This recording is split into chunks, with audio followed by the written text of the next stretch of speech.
Fans ng superstar Nora Honor sabik mapanood ang pelikulang Kontrabida.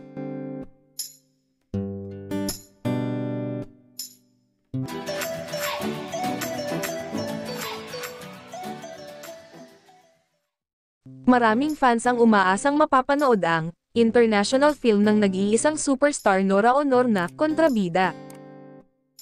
Patuloy ang pamamayagpag ng national artist and superstar Nora Honor dahil sa pagkapanalo ng pelikula niyang Kontrabida bilang Best Asian Feature sa 6th Hanoi International Film Festival in Vietnam.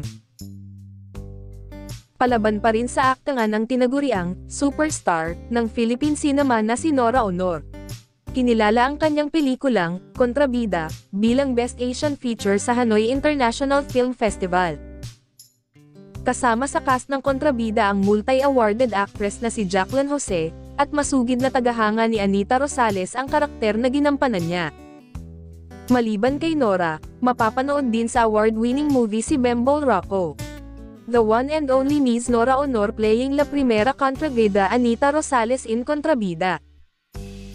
Know the woman behind the facade of the strong characters she portrayed on screen as she struggled with her personal life. Winner of the NETPAC Prize for Best Asian Feature in the Hanoi International Film Festival, ani Direk Adolf Alex Jr.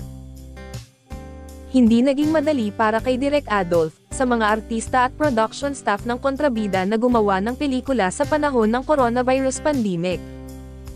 Kaya naman maligaya ang lahat dahil nakabuo sila ng isang proyektong maganda at binigyan ng parangal sa 6th Hanoi International Film Festival, na ginanap sa Friendship Palace, Hanoi, Vietnam, noong November 12, 2022.